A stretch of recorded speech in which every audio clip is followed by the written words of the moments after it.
"Mom, if anything happens to me, just know I love you."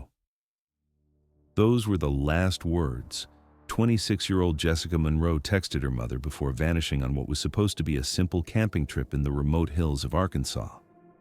A trip that should have been about s'mores, campfires, and stargazing. Instead, it became the start of a frantic search mission. When police arrived at the abandoned campsite on September 19, 2019, they found something that immediately raised suspicion. The tent was collapsed, sleeping bags slashed, Jessica's shoes gone, and in the ashes of the campfire, a single melted cell phone battery. But Jessica herself was nowhere. Jessica Monroe wasn't just a name in the headlines. She was a daughter, a friend, a young woman with a laugh her co-workers at Little Rock Medical Center described as contagious. Born in 1993, Jessica grew up in Conway, Arkansas, the middle child of 3. Friends remember her as the one who always made plans, the glue that kept people together. Her younger sister, Emily, said in an interview, "Jess was fearless. If she wanted to hike a trail, she hiked it. If she wanted to camp out, she did it. She wasn't reckless, just brave." Jessica loved the outdoors, but she was also careful. She usually went with groups, which made her decision to go on this trip with only one other person so unusual. That other person was Tyler Graves. Tyler was 31, a construction worker from North Little Rock. They'd met through mutual friends at a 4th of July barbecue in 2018. At first, Tyler seemed charming. He made Jessica laugh. He knew all the best hiking spots.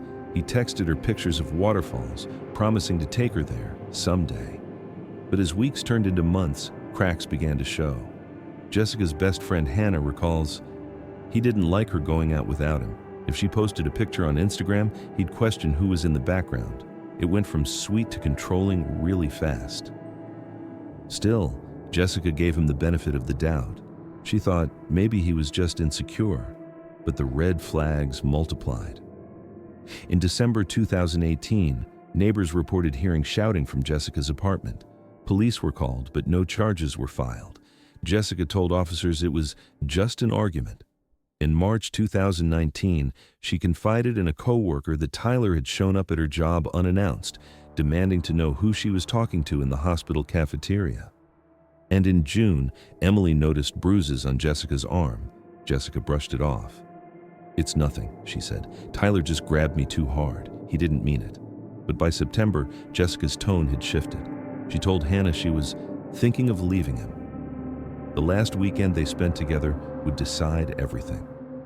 On Friday, September 18th, 2019, Jessica and Tyler packed up Tyler's beat-up Chevy truck and drove 3 hours north into the Ozark National Forest. According to Tyler, the plan was simple. Camp overnight, hike a trail, return by Sunday afternoon. But Jessica's last messages tell a different story. At 10:42 p.m., she texted her mother, "He's acting strange. Keeps saying we shouldn't have come. If anything happens to me, just know I love you." Her phone pinged one final time at 11:07 p.m. before going dark forever. When Jessica didn't return by Monday, her family reported her missing. Park rangers and deputies from the Johnson County Sheriff's Office were dispatched to the trailhead Tyler said they'd used. What they found was chilling. The tent had collapsed inward. The zipper was torn. Sleeping bags were shredded as if cut with a knife. Jessica's backpack was found 30 yards away, its contents, clothes, a flashlight, and a first aid kit scattered across the dirt. The fire pit contained half-burned food wrappers, and among the ashes, investigators found a melted cell phone battery. But the most disturbing detail? A drag mark leading from the tent into the woods. Tyler Graves was immediately questioned. He told deputies that Jessica had stormed off after an argument, that she probably got lost. But detectives noticed inconsistencies. Tyler's arms were scratched, his knuckles bruised. He claimed it was from chopping wood. Search dogs were brought in. They tracked Jessica's scent from the campsite down a ravine to the edge of a river. And then, nothing. As one deputy put it, it was like she vanished into thin air. But Jessica hadn't vanished. The truth was far darker. As the search continued, investigators dug into Tyler's background. What they found stunned even seasoned detectives. In 2012, Tyler's ex-girlfriend filed a restraining order against him, alleging physical abuse. In 2015, he was arrested for assault after a bar fight, but charges were dropped. In 2017, another woman reported him for stalking. Tyler had a pattern, and Jessica had unknowingly walked straight into it. On September 25, 2019, 6 days after Jessica vanished, search teams discovered something downstream. A torn piece of fabric later identified as part of Jessica's jacket, snagged on a tree branch by the riverbank. Nearby, detectives found footprints, one matching Jessica's shoes, the other Tyler's. But there was nobody. Without it, the case rested on circumstantial evidence. Tyler was arrested on October 2, 2019, and charged with second-degree murder despite Jessica's body never being recovered. Prosecutors presented the last text messages, the bruises seen on Jessica before the trip, Tyler's violent past. Witnesses testified. Jessica's mother wept as she read her daughter's final message aloud in court. The defense argued Jessica had run away, that the relationship was rocky, and she simply left. But the jury didn't buy it. On March 6, 2020, Tyler Graves was found guilty of murder and sentenced to 40 years in prison. Jessica's family turned their grief into action.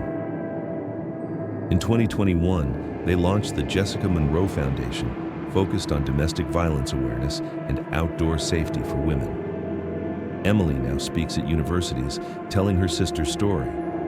If something feels wrong, trust your gut. Don't ignore the signs. Jessica's case became a cautionary tale across Arkansas, a reminder of how quickly love can turn to danger. But here's where the story takes a turn. In 2022, hikers in a different part of the Ozarks stumbled upon a discovery that changed everything. A shallow grave, inside bones, and alongside them, a necklace Jessica was known to wear. Only one problem. DNA testing revealed the bones were not Jessica's. Someone else had been buried in the same woods, someone connected to Tyler, and that revelation would open a new investigation. Jessica Monroe's story reminds us of the dangers of ignoring red flags, of how quickly a dream trip can turn into a nightmare, but the discovery of that second grave leaves us with more questions than answers. Was Jessica truly Tyler's only victim? Or is there someone else still out there? A shallow grave, bones, and a necklace that belonged to Jessica Monroe. But when DNA came back, the remains weren't hers. That discovery shattered what little closure Jessica's family thought they had. Because if those bones didn't belong to Jessica, then who was buried there? And where was Jessica? Tonight we continue the story of a camping trip that became a search mission, and the chilling possibility that Jessica wasn't Tyler Graves' only victim. It was May 14th, 2022, when two hikers stumbled across the site in the Ozark National Forest, about 7 miles from the campsite where Jessica vanished in 2019. The grave was shallow, crudely dug. Inside, skeletal remains wrapped in a tarp. Next to the bones, a necklace with a silver pendant. Jessica's sister Emily identified it immediately. That's hers. Jess never took it off. But the DNA said otherwise. The bones belonged to an unidentified woman, aged 20 to 30, missing for at least a decade. Jessica's necklace was there, but Jessica wasn't. The Johnson County Sheriff's Office reopened Jessica's case with renewed urgency. Detectives believed one of two things. Tyler Graves killed multiple women and kept trophies, like Jessica's necklace, or someone else placed Jessica's belongings with the remains deliberately to mislead investigators. Either way, it meant one thing. Jessica's story wasn't over. Tyler, already serving 40 years, was brought in for questioning. At first, he denied everything. He claimed he had never seen those bones and insisted Jessica had walked away from the campsite. But when pressed, he slipped. Detectives asked about the necklace. He muttered, "She wasn't supposed to still have that." That statement set off alarms, because how would he know whether Jessica still had the necklace unless he'd taken it himself? Investigators expanded their search. They pulled cold case files from across Arkansas, Missouri, and Oklahoma areas Tyler had worked construction over the last 15 years. The connections were chilling. 2011, a 22-year-old named Rachel Kane vanished after leaving a bar in Fayetteville. 2014, Amber Torres, 25, disappeared while on a road trip through Missouri. Her car was found abandoned at a rest stop. 2017, Lacey Brown, 29, reported missing after a hiking trip near the Arkansas border. All unsolved, all in areas Tyler had been working at the time, and all bore eerie similarities to Jessica's disappearance. Then came an unexpected twist.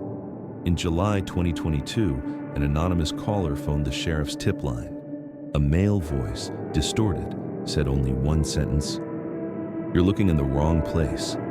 The river took her." The call was traced to a payphone in Clarksville, Arkansas, 10 miles from the original campsite.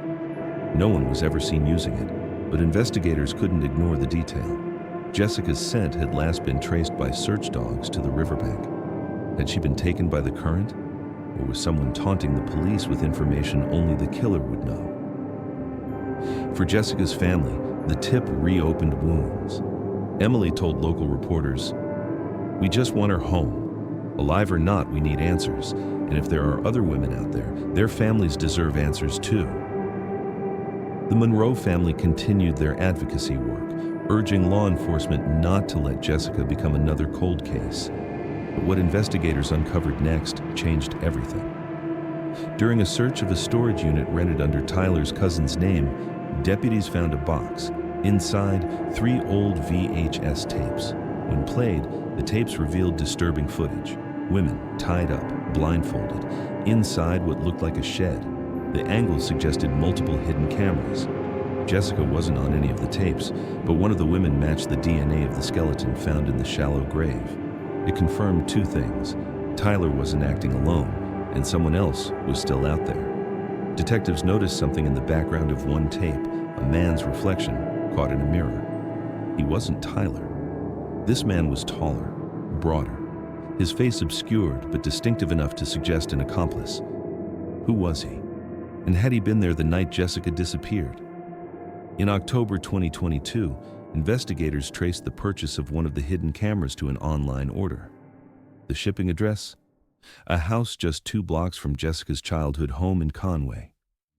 The name on that order is still sealed by the court, but sources close to the case suggest it isn't Tyler.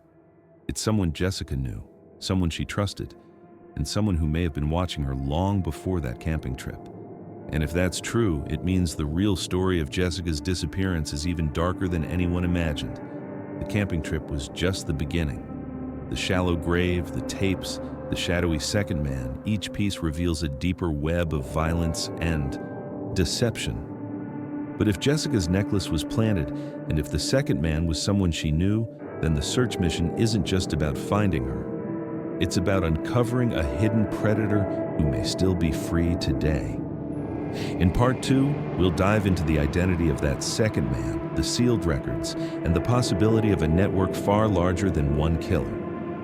If you believe Jessica and these other women deserve justice, share this story. Leave your thoughts in the comments, and don't forget to subscribe so you don't miss the next chapter, because this case is only getting darker.